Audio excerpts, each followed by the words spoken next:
And welcome to the Sports Fix, and it's time for us to go across South Australia and look at the Eyre Peninsula and some of the northern parts of the state.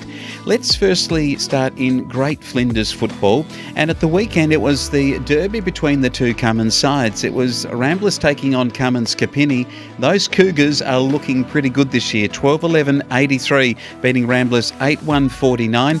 I think the stat from this game that's worth mentioning is that Wagner booted 10 goals out of 12. Of course, he was on the Port Power list, and he's still showing he's got plenty of talent for country football to kick 10 out of 12 and be the best player. Buchanan a couple for the Ramblers in what would have been a tough outing to lose to their arch enemy.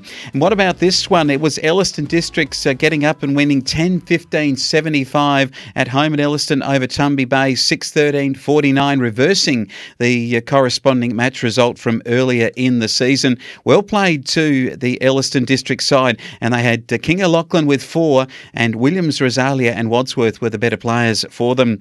United Yalana 22-18, way too good for Eyre United, 2 goals, 7 in the final match.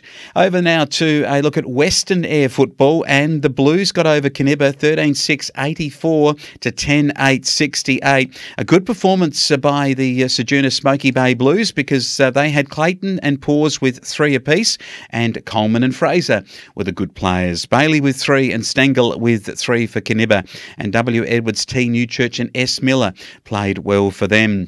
As we move along to other matches, it was the West Coast Hawks, 12 goals, 24 behinds, 96 to Thevenard 5-2-32. And, if ever it was a wayward day, maybe down by the seaside at Thevenard, they struggled with the windy conditions, but it was not a good day for kicking goals for the West Coast Hawks. They did win it. Cody Colbung, Dylan Kelch and Cam Montgomery, the better players in their result, whilst Grills and Inglis a couple of goals each, and Denton for Thevenard was pretty reasonable.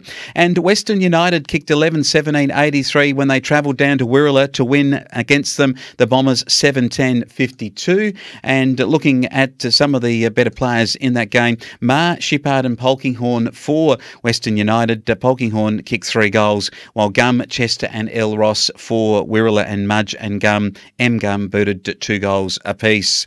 Let's now go to the results in Eastern Eyre football, and the 2 games saw Kimber District 17-8-110 overcome Cow 6-9-45. In the other match, it was Eastern Rangers 13-15-93 beating Central Eyre United 8-10-58. A good performance there by the team from the Eastern Rangers. They're showing why they're the second best and maybe the best in the comp, and Kimber Districts will have something to say about that. Jenner with 3 for Eastern Rangers, and Binky and Storick, their better players, while it was Clint Winter having a really good season up forward for the Central Eyre United, 4 from him. And this young Waters, he is a star.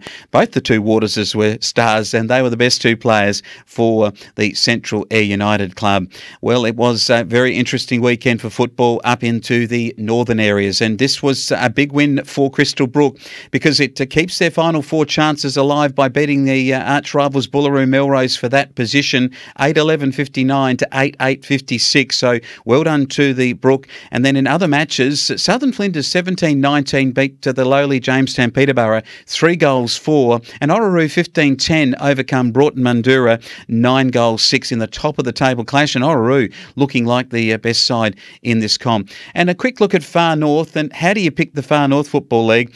Each week the results are a reversal of what you'd expect, but that's usually what happens in a mining town where you've got shift workers playing. Hornridge 17-13 beating Roxby Districts 6 goals 8, and in the other match Olympic Dam 10-13 beating the top side East Roxby 6 goals 8. So some interesting scorelines there over the 2 games last weekend. The table there has East on top now at 3-2, Olympic Dam 3-2, and then Hornridge and Roxby are both 2-3. That's your sports fix for today across regional South Australia.